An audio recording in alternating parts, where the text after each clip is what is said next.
Oh, you know it's always the Thunderdome. This is Tennis, New York Giants Straight Talk, powered by Online Big Blue LLC.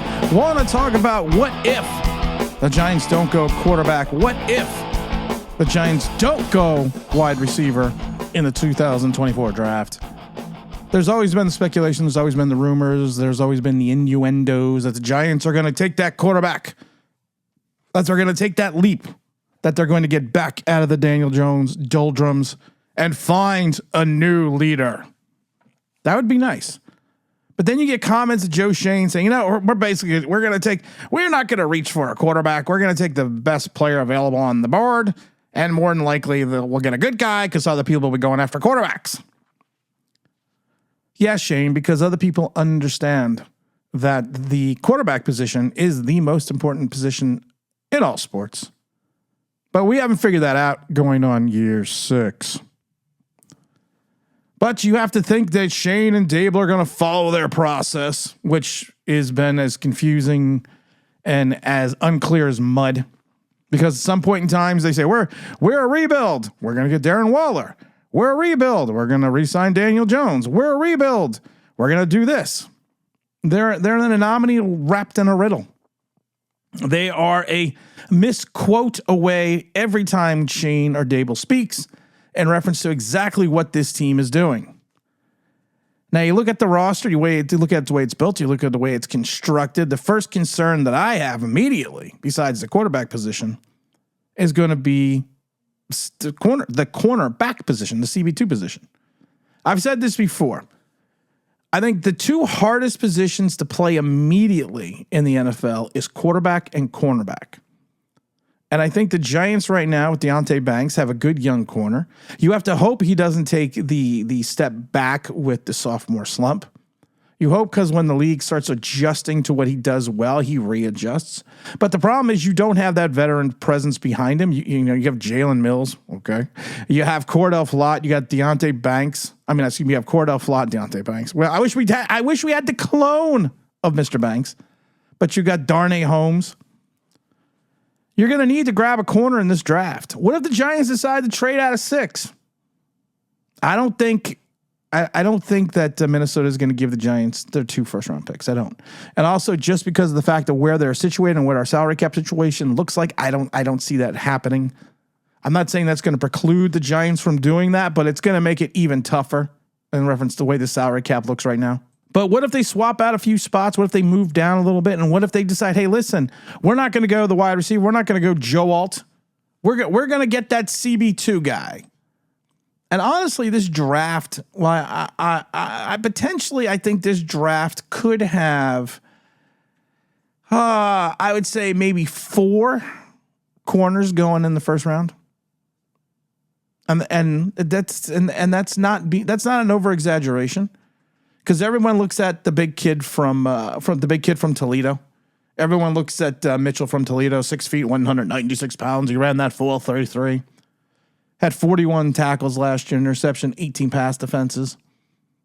He's a guy that is back a couple years ago. He was a ball hawk. He went up there. He went and got those 5 interceptions and 19 pass defenses. I think that was in 2022. And then even in 2021, he had 34 tackles, 8 pass breakups, and a sack, and a forced fumble. He's got the size, he's got the speed, he's got the strength. He has that overall intangible skill set. He's had a good combine. I think a lot of people are saying now that he's within the top 15. Is he a blanket corner? Is he a shutdown guy? You never know. He's more of a zone guy in college. And I know that he was asked to be a press cover corner at the Senior Bowl. But I can't take 1 week and 1 game to say, okay, he was a zone guy in college, and for a week he was a press guy, and that's what he is. I can't do that. I'm sorry, because that's just not the way the law of averages works. We've said it before with King of the almost sack. He had his 1 big season, but we seem to forget the year before that and the other 4. You are what you are. But he is a young kid. He is a kid coming into his own. Like I said, I like his size. I like his speed. I like his strength. Could Shane trade out of 6 maybe to like 10? Maybe. Could he swap with the Raiders at 13? Because the Raiders want Penix. That has been the most. If that was a national secret, I think it would. I think someone should be fired immediately. Because I keep hearing all this talk out of Vegas that Penix. So maybe you get the Raiders swapping 13 and another couple other picks to move up to 6, and the Giants grab Mitchell over at 13. It's not a sexy pick. It's not a pick that you look at and say, it's a need pick. And sometimes we've always said it before, when you reach for a need, sometimes that's what it is. You're just reaching. Sometimes with a quarterback, you need to reach for a need because, like I said, it's a little bit more difficult to play this game in the NFL if you don't have a guy under center. But what about the kid from what's his name from Alabama? What about Arnold? A little bit more on the smaller side at 5'11", 189 pounds.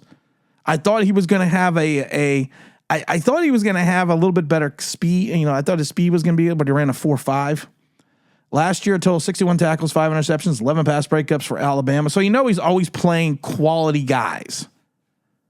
But like I said, it's that lack of speed that scares me.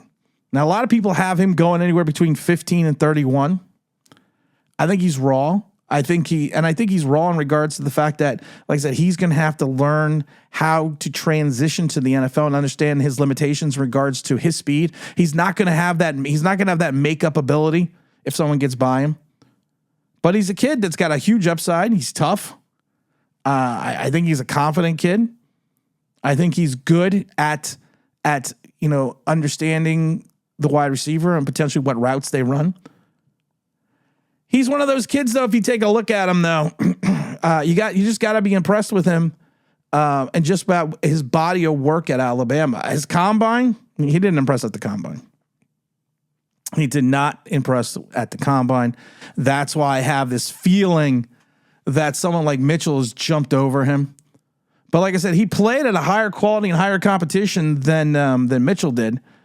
So it's one of those guys. It's one of those other guys. Like I said, could he be? He's kind of got that Banks mold, and I really do think, like I said, if you take a look at what he has done and what he's accomplished at a high program at a high level, you kind of have to look at it and say, okay, this could be something. This could be something special. This could be something interesting, and it's just something to keep. It's something to keep an eye on. But don't worry, we're not going to get a quarterback because remain calm. All is well. I'm going to just say this real quickly. If the Giants don't get Williams, Daniels, May, Penix, or hell, even McCarthy, it's a failure. The draft is a failure because you're going to roll into year 6 with Daniel Jones. You would then potentially have to roll into year 7 with this guy because I don't see everyone's saying this is the class. This is a class to get a quarterback in. Even maybe in the 2nd or 3rd round, this is the class. But the Giants need to get a guy. The Giants need to get a high-level guy. The Giants need to generate some excitement with this fan base because we just don't have it. We just don't have it. I was thinking about Arnold again.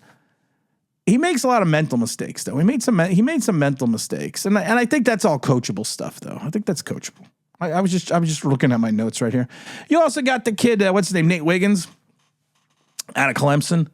Another big corner. Another big corner with speed. 6'1", 173 pounds. I'd like to see him gain some weight, but he ran a 4.28. 28 tackles last year, 2 interceptions, 6 pass defenses, 2 forced fumbles, and a sack. He didn't get into the starting lineup until 2022. So he's not a guy that's got a lot of college experience right off the bat out of last year.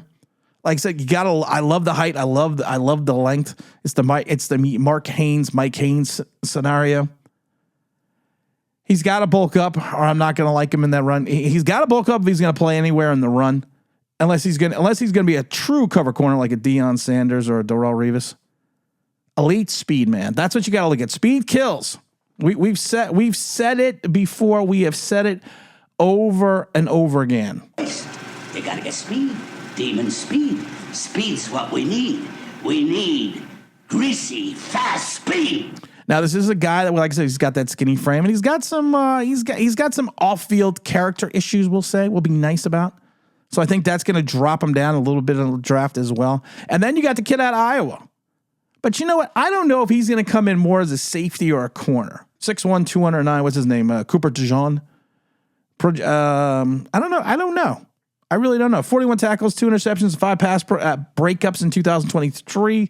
He had that lower leg injury, which ended his season. A lot of people say that his best position in the pros is going to be safety, or maybe even slot corner, or maybe a hybrid role like a Isaiah Simmons. Oh my God. But like I said, well, we're gonna decline that call for a second. But like I said, he does the things, and he does those little things that you look at that maybe don't show up, or you think they don't show up on game day. But if you go back and look at the tape, he does those little things well, and he does those little things that makes you say, okay, he gets the game, he understands the game, he understands the philosophy. He didn't work out at the combine. But like I said, I think he started working out with teams. I think he's been working out with teams. I'm not sure if he's had a pro day. I'm not sure. Then of course you gotta go with the Kool-Aid, because everyone loves Kool-Aid. 5'11", 199 pounds. I think he's gonna be a second round guy, early second round. He was one of the true freshmen to play for Saban. And that year he had 26 tackles and interception, broke up a pass. Another guy that's 5'11", almost 200 pounds with good speed. I would say better than average speed. And I think if you're looking for a guy that's going to be a good press cover corner to go on the other side of Banks, I think the Kool-Aid would be. And plus, I just love calling him Kool-Aid because he's like Billy D, man. He's as cool as the other side of the pillow. You just gotta love that name.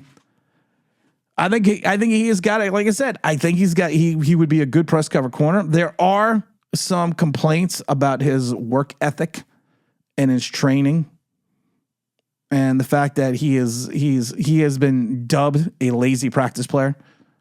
And he thinks that he can get away with his athleticism and not getting those proverbial football smarts. So there are some red flags. I do think he's going to be an early second round pick. But like I said, these are choices in quarter if the Giants don't go that quarterback direction, that wide receiver direction. We're going to have a live stream today at noon, which is Wednesday, so make sure you stay tuned for that. And as always, don't forget to like, don't forget to subscribe, don't forget to ring that bell because you want to know why. That'd be awesome.